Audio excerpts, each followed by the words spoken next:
नमस्कार। आयुक्तालय के यूट्यूब चैनल ज्ञान सुधा पर आप सभी का हार्दिक स्वागत और अभिनंदन।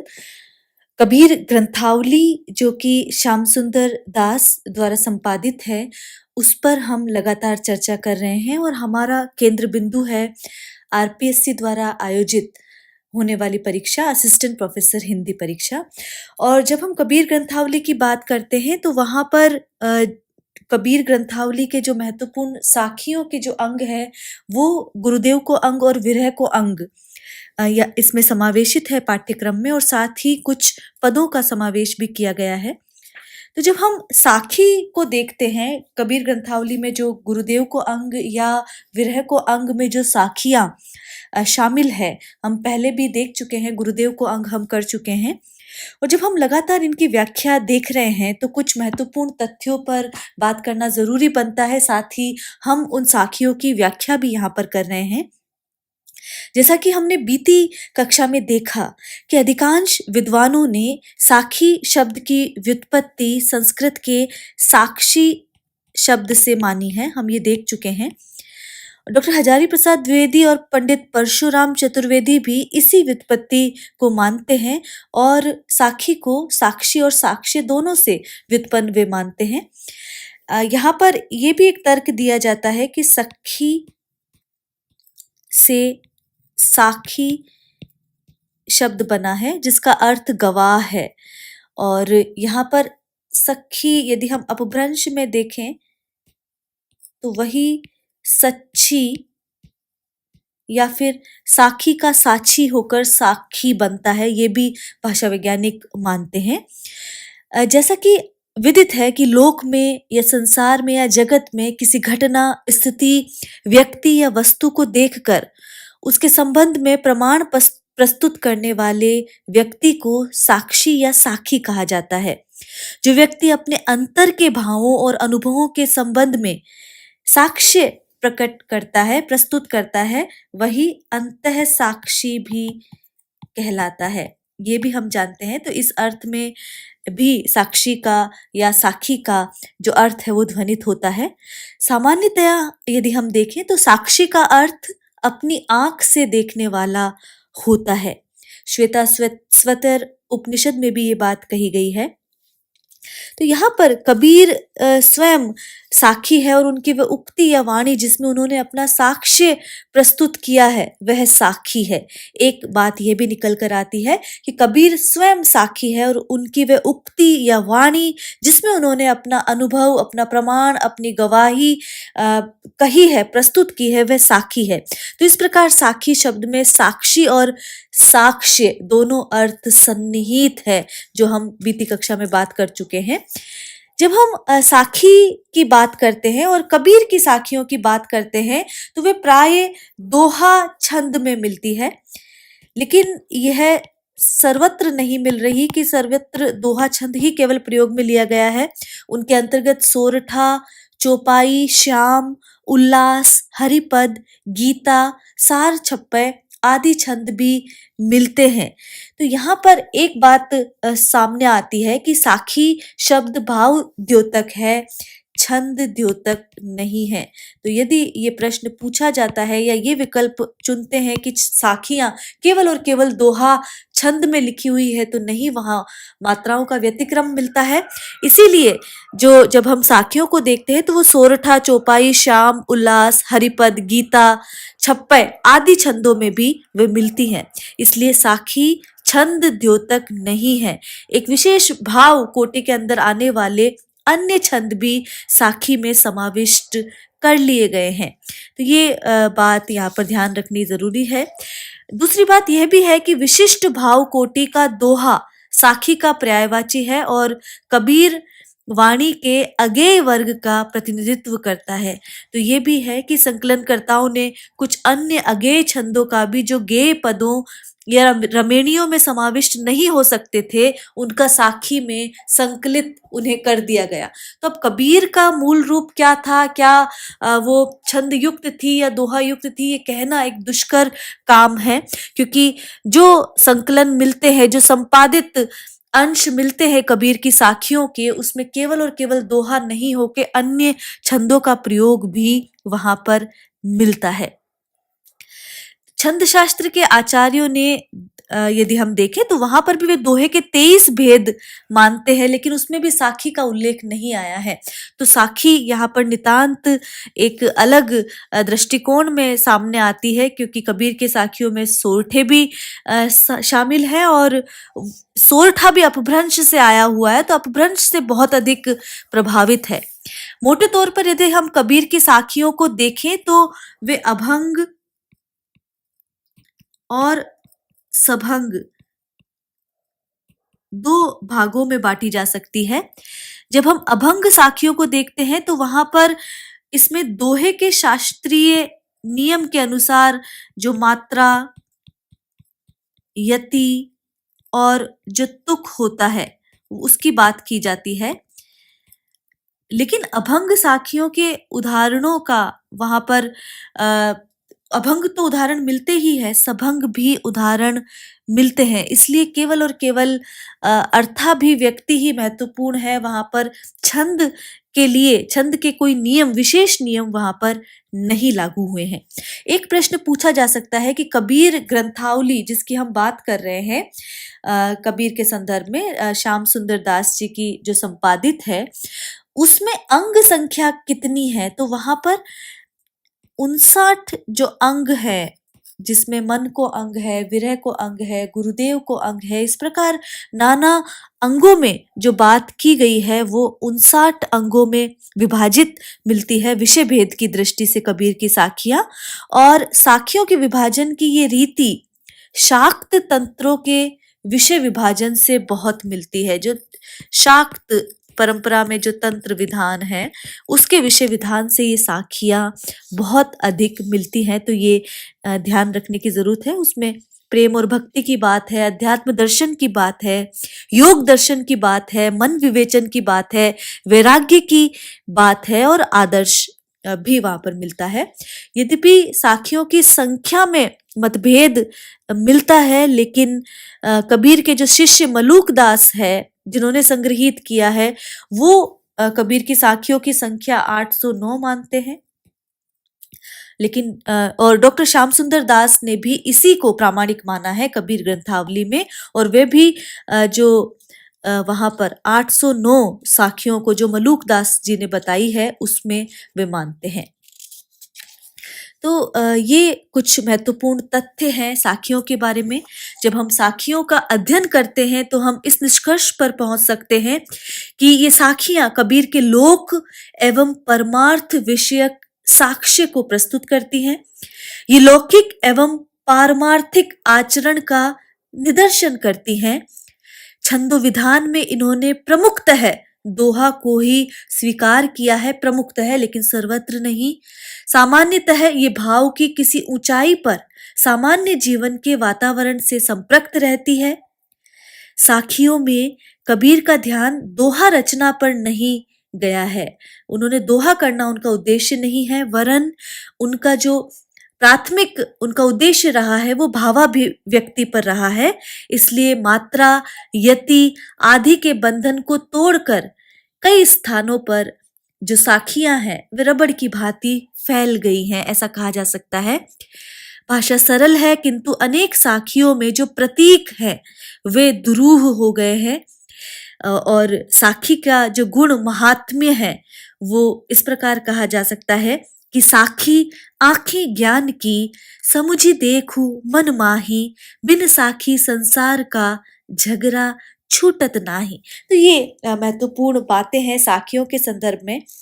हम गुरुदेव को अंग पर हम कुछ साखियों पर बात कर चुके हैं, और अब जो हम बात कर रहे हैं वो विरह को अंग पर बात कर रहे हैं, और विरह के अंग में भी हम 5 साखियों को देख चुके हैं।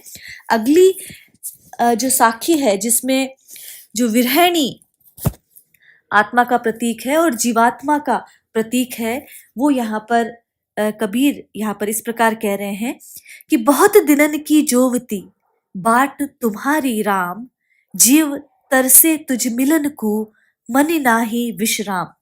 देखिए, एक बात यहाँ ध्यातव्य है कि कबीर ने जिस राम का उल्लेख किया है वो सगुण राम नहीं है, वो अयोध्यावासी राम नहीं है, वरन वो निर्गुण परम तत्व है, ब्रह्म तत्व है, जिसे अल्लाह, रहीम, मौला, उसे कुछ भी पुकारा जा सकता है। वो ब्रह्म तत्व है और वो घट घट में निवास करता है।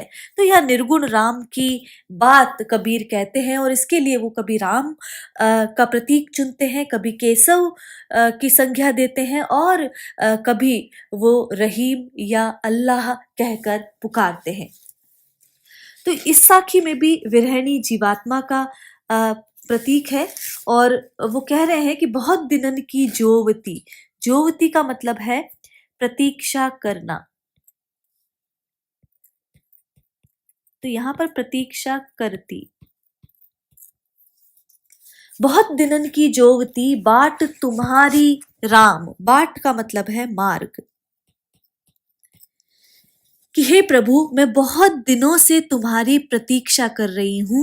मेरा हृदय तुमसे मिलने के लिए व्याकुल है और मन में चैन नहीं है। जीव तरसे तुझ मिलन को।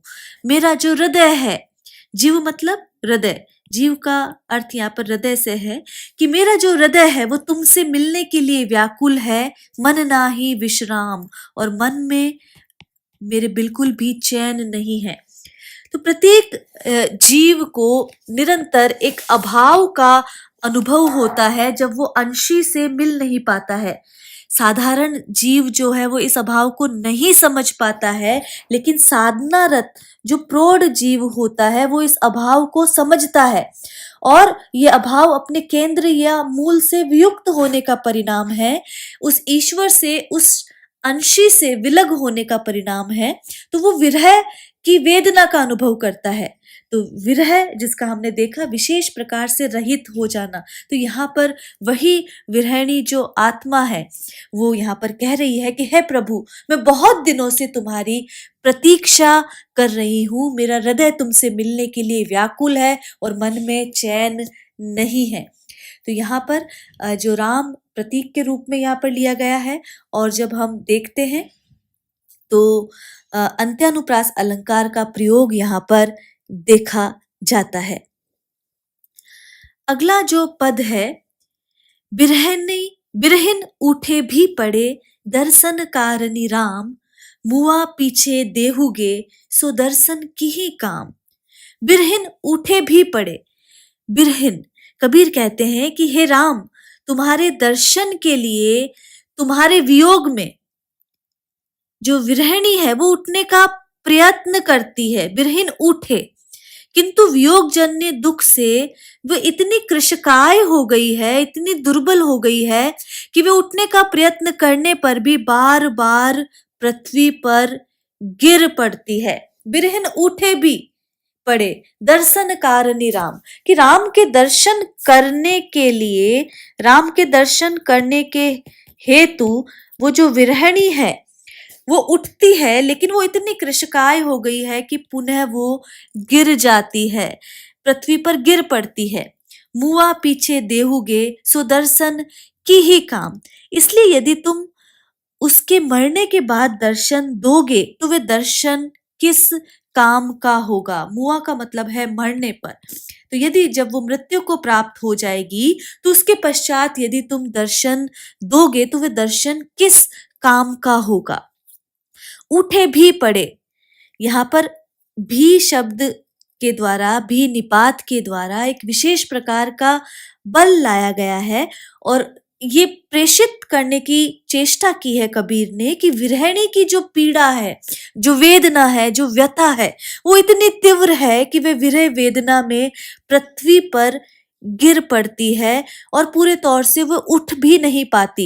उठने का प्रयत्न करती है, फिर गिर पड़ती है। इस प्रकार समूचे इस साखी में जो विरह की अतिशय वेदना है वो कबीर ने प्रकट की है। जैसा कि हम बार बार कह रहे हैं, विशेष जो प्रकार से रहित हो जाना यहाँ पर विरह है।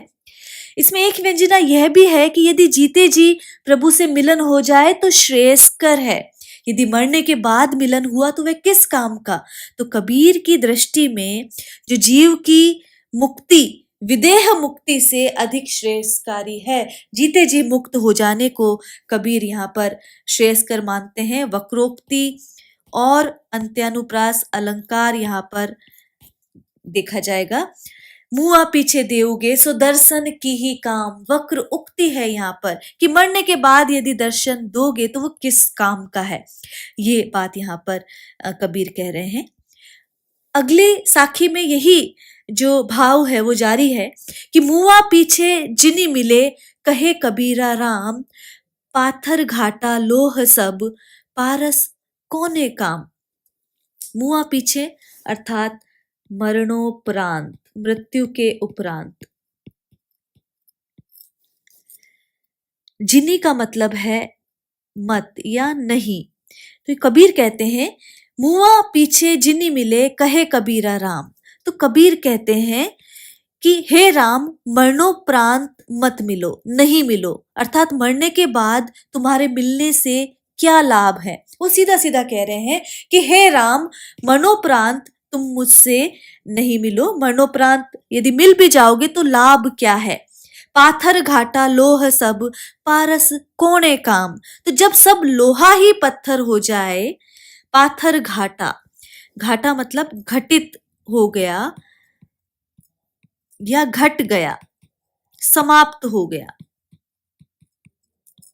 तो यहां कह जा रहा है कि जब सब लोहा ही पत्थर हो जाए या जब सब लोहा ही समाप्त हो जाए तो फिर पारस मिलने से क्या फायदा है। अर्थात जब साधक साधना तपस्या करते करते बिल्कुल निष्प्राण हो जाए, निरीह हो जाए, मृत्यु को प्राप्त हो जाए, तब हे प्रभु यदि आप मिल भी जाओ तो फिर क्या लाभ है। क्योंकि जो साधक तुम्हारे मिलन का इच्छुक था वही जब केवल अस्थि मांस का ढेर रह जाएगा, जैसे यदि लोहा अपना मूल स्वभाव खो दे और पाषाणवत हो जाए, पत्थर बन जाए, तो फिर पारस से मिलने पर भी वह स्वर्ण नहीं हो पाएगा। इसलिए हे प्रभु, इस जीवन में ही अपने दर्शन देने की कृपा करो। तो ये बात यहाँ पर सीधी सीधी कबीर कह रहे हैं। ये जो साखी की जो दूसरी पंक्ति है, इसके दो अर्थ हो सकते हैं। एक अर्थ यदि हम देखें तो जब लोहा पाथर घाटा, सब लोहा पाथर घाटा, अर्थात सारा लोहा पत्थर रूप में घटित हो गया, अर्थात उसमें लोहापन ही नहीं रह गया। और इस पंक्ति का दूसरा अर्थ यह है कि यदि सब लोहा पत्थर पर घिसते घिसते घट जाए, अर्थात निशेष हो जाए, तो फिर पारस मिला भी तो किस काम का। तो यदि लोहा ही समाप्त हो गया तो पारस किसे स्वर्ण बनाएगा। इस अर्थ में भी जो पर शब्द की योजना करनी पड़ती है कि सब लोहा पाथर घटा, दोनों अर्थों से भाव में कोई अंतर यद्यपि नहीं पड़ रहा कि सब लोहा यदि पत्थर पर घट जाए या फिर सारा लोहा ही समाप्त हो जाए। तो ये बात है।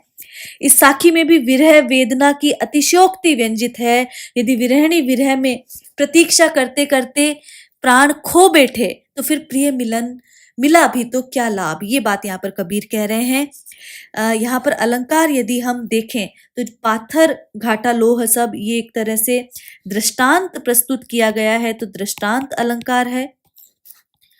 अंत्यानुप्रास अलंकार है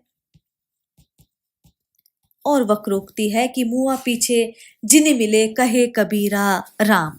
तो ये एक महत्वपूर्ण जो वेदना, विरह वेदना की अतिशयोक्ति जिसमें व्यंजित की गई है वो साखी है कबीर की।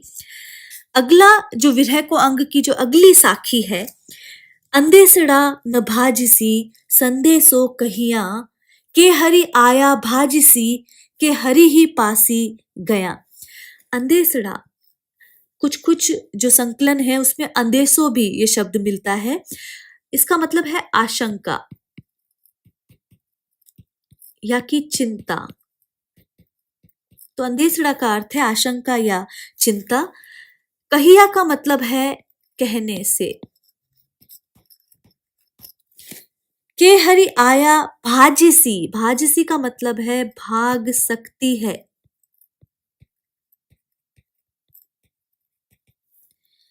गया मतलब जाने से, पास जाने से। तो अंदेसड़ा न भाजिसी संदेसो कहिया के हरि आया भाजिसी के हरि ही पासी गया। तो विरहणी की आशंका चिंता और व्यथा केवल प्रिय के संदेश कह देने से दूर नहीं की जा सकती। ये जो विरहिणी की जो आशंका है, उसकी चिंता है, उसके मन की जो व्यथा है, वो केवल प्रिय का संदेश देने से उससे निवृत्ति प्राप्त नहीं की जा सकती। अब वह आशंका या चिंता कैसे दूर होगी? कि हरि आया भाजिसी, कि या तो प्रभु जो है, प्रभु के आने से अथवा उस विरहिणी के प्रभु के पास जाने से ही वह जो आशंका है, चिंता है, वो जा सकती है। अर्थात जीव का जो विरह जन्य जो दुख है, वो केवल और केवल प्रभु मिलन से ही दूर हो सकता है, बातों से दूर नहीं हो सकता। ये बात यहाँ पर कही जा रही है। अंत्यानुप्रास अलंकार है और अभिधा में बात है, सीधे सीधे यहाँ पर किसी व्यंजना की बात नहीं है कि जो विरहणे की आशंका या चिंता है वो ऐसे नहीं भागेगी केवल संदेशा कहने से या उस प्रिय की बात कहने से वो दूर नहीं होगी। या तो हरि आकर उसे मिले या वह प्रभु के पास चली जाए तो ही उसका जो विरह जन्य जो दुख है वो दूर हो सकता है, केवल बातों से वह दूर नहीं हो सकता। अंत्यानुप्रास अलंकार है यहाँ पर। जो अगली साखी है, उसमें कबीर कह रहे हैं, आई न सको तुझ पर सकू न तुझ बुझाए, जीरा यो ही लेहुगे बिरह तपाई तपाई। पुनरुक्ति प्रकाश अलंकार है। विरहिणी कहती है, विरहिणी आत्मा यहाँ पर कहती है कि हे प्रभु, मेरे में ये सामर्थ्य नहीं है कि मैं तुम तक पहुंच सकूं। आई न सको तुझ पर, तो मुझ में तुम तक पहुंचने का सामर्थ्य नहीं है। सकू न तुझ बुलाए, यहाँ पर बुझाए नहीं होकर बुलाए, ना ही मुझ में इतना सामर्थ्य है कि मैं आपको अपने पास बुला लूं। ना तो मैं आप तक पहुंच सकती हूं और ना ही मुझ में वह शक्ति है कि मैं आपको अपने पास बुला लूं। जीरा यो ही लेउगे बिरह तपाए तपाए। तो ऐसी जब स्थिति है कि मैं, यदि तुम स्वयं मुझसे ना मिलोगे तो ये विरह की जो व्यथा है वैसी ही बनी रहेगी और इस विरहाग्नि में तपा तपा कर तुम मेरे प्राण ले लोगे। तो ये विरह की जो अतिरंजना है वो यहाँ पर बताई गई है और साथ ही जीव कि यह विडंबना बताई गई है कि उसमें इतना सामर्थ्य नहीं है कि वह ईश्वर तक पहुंच सके और ना ही इतनी शक्ति है कि सकू न तुझ बुलाए, कि तुम्हें तो अपने पास बुला सकती हूँ। ऐसे में ये जो जीरा है, ये हृदय है, ये जो प्राण तत्व है, वो विरह की अग्नि में तप तप कर ही मेरे प्राण जो है वो समाप्त हो जाएंगे। तो ये विरह को अंग की साखियां हैं जिसमें विरहिणी आत्मा जो है वो ईश्वर से दूर नहीं रह सकती, विरह व्यथा नहीं सह सकती, इसलिए वो बार बार ईश्वर का साक्षात्कार, उसका सानिध्य प्राप्त करने की बात कहती है। आज के लिए इतना ही। आगे की कक्षाओं में हम साखियों का अध्ययन जारी रखेंगे। नमस्कार।